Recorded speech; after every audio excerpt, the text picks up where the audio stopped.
Bir gün Peygamber sallallahu aleyhi ve sellem sahabelerle bir otururdu. Onlara belə bir söz deyir. Bilirsiniz qeybət nədir? Deyirlər ki, Allah və Resulü daha yaxşı bilir. Allah Resulü buyurur ki, sallallahu aleyhi ve sellem, qeybət qardaşının xoşlamadığı bir vəslə onu xatırlamağındır. Deyirlər ki, Allahın Resulü, yaxşı, bəlkə biz deyən şey onda varsa, onda necə? Biz deyən şey onda varsa, onda necə? Deyir, əgər sən deyən şey onda varsa, bu qeybətdir. Yoxdursa, böhtandır. Qeybət etmək adiləşib.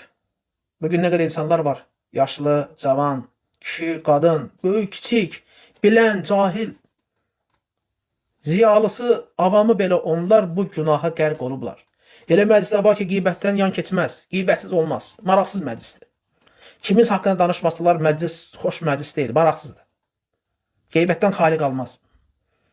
Bir yerə toplaşanda nəsə danışmaq istəyirlər. Hə, nə edək? Kiminsə qeybətini edək. Maraqlıdır. Bir insanı müzakirə edərlər, qeybətini edərlər, eyvlər haqqında danışarlar. Necə çirkin bir əməldir. Qardaş, yəni bu deyirsən bu şey, qardaş. Yəni sənə deyib Nakif, yoxsa Əlixana deyib, qardaş. O sən nə deyirsən Əlixan üçün, Əlixan özü qoy cavabını versin də, qardaş. Nəysə də biz Əlixanın söhbətini eləmək istəmirəm, Əlixanı yaxşı tanıyırıq, qardaş. Sənin gözündən nəsə mələk kimi görsənə bilirəm, amma biz onu tanıyırıq o kimdir, nədir, içində nələr var. O heç bundan danışmıraq. Mənim tanıdığım bütün elm əhli, elm tələbələri Əlixan Musayevi nəinki elmlə məşğul olan bir adam kimi, onu ümumiyyətlə normal bir insan kimi tanımırlar. Onu anormal adam bilirlər. Yəni Veysel Orucov təhlükəli insandır. O bütün dünyadakı Azərbaycan dilli xavaricilərin, təkfirçilərin və işitçilərin şeyxidir. Xəbəriniz olsun. Bu insanın iki sifəti var, iki məzhəbi var. Biri sizin üçün sələfə uyğun danışır o insan. Biri də məxsus öz cəmaatı üçün. Altı alim kimdir altı alim deyən? Var məsələn Abdullah Buxari, Şeyx Bəhmuz nədir o? Bəzmul. Sonra Ubeyrim Cəbri, sonra Şeyx Rabi və Şeyx Rabinin yanında olan onu dəstəkləyən şeyxlər var. Bu hamısı cəhil eləyib onu. Yəni onlar hamısı bir dəstədə yerigen başqa kim var? Yəni onlar hamısı bir dəstədə yerigen başqa kim var? Adı bir də deyirlər ki, bu hansı alimi qurmaq istədir? Abdullah Buxari haqqında adıma. Allah Buxari o Abdullah Buxari necə doktora girmiş? Neçə il olmadı bu?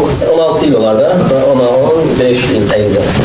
Bu da ağzına gələn danışırdı.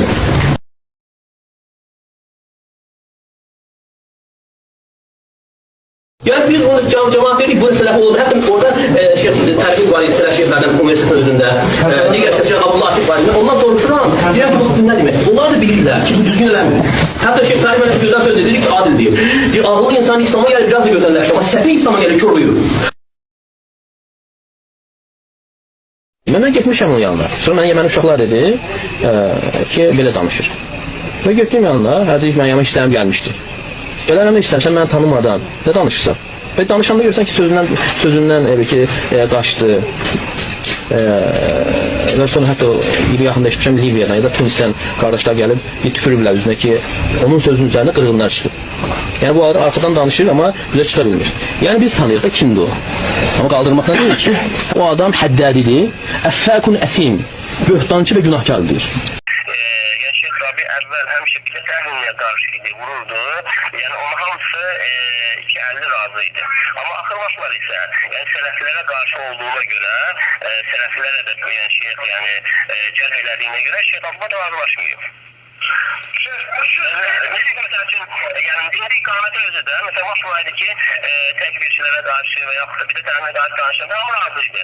Amma sonra başladı da sələfilərdən danışmaq, Renat belə, Şeyh Səlim belə, nə bilim, Abu Yahya belə. Onlar həmdə qardaşlar hiçbir razılaşmadı. Və bu günləri də hələ buna biz başqa yöndən baxsaq ki, qamətin bu gün apardığı təbliğat, qamət əvvəlki kimi elmi təbliğat aparmış. Qamət əvvəlki kimi elmi təbliğat aparmış. Bəli, ondan sonra da bu adam öz üzərində işləmədi və bu günləri ümumiyyətlə, yəni adam belə deyək də, elə bir məsələlərdə bizim ona mübahisəmiz oldu və üzbəüz görüşlərimiz də var. Adi necə deyim, sıradan bir müsəlmanın bildiyi məsələlərdə gördük ki, adam bixəbərdir. Abdullah Buxari Adil haqqında nəsə danışıb. Nəsə bidətçi deyib, bilmirəm, hizbi deyib, nə ixvan deyib. Əl-mühim, yəni o şeyxin bizdə məruf, bizdə adının hallanmasına, adının çəkilməsinə səbəb Adil oldu. Yəni, Nəyə lazım idi Abdullah Buxari? Nəyə lazım idi Abdullah Buxari? Nəyə lazım idi Abdullah Buxari? Bidətçinin şəxsi məsələlərindən danışılan qeybətdir. Dünyavi məsələlərindən zaten lazımdır qarışmaq. Qeybətdir. Amma dini məsələlərdən danışmaq isə o qeybət deyil. O nəsihətdir. Necə İbn Hüseymin deyir, rahiməhullah. Necə Şeyx Fovzan deyir, hafizəhullah. Deyir, bidətçinin axırsız danışmaq, qeybət yox, nəsihətdir. Nəsihətdir. يقول السائل: هل التحذير من صاحب البدعة والأهواء والطوائف البدعية حتى لا ينخدع بهم عامة المسلمين من الغيبة المذمومة؟ أفيدونا جزاكم الله خيرا. تحذير من أهل الضلال هذا واجب، تحذير من الأخطاء في أمور الدين هذا واجب ونصيحة للمسلمين، وليس فيه غيبة لأنه مقصود به النصيحة وليس المقصود به تنقص الشخص. الغيبة إذا كان المقصود تنقص الشخص، أما إذا كان المراد نصيحة المسلمين وبيان الخطأ للناس فهذا من النصيحة، والدين النصيحة كما قال النبي صلى الله عليه وسلم. نعم.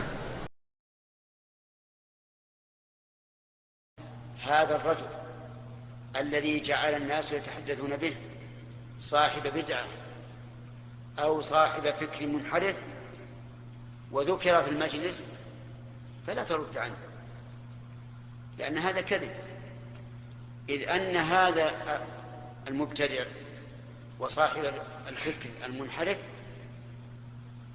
ليس له عرض فيما كان يذهب إليه، فلا ترد عن عرضه، بل قد يكون من المستحسن أن تزيد في ذلك وأن تبين خطأه في بدعته أو انحرافه في منهجه.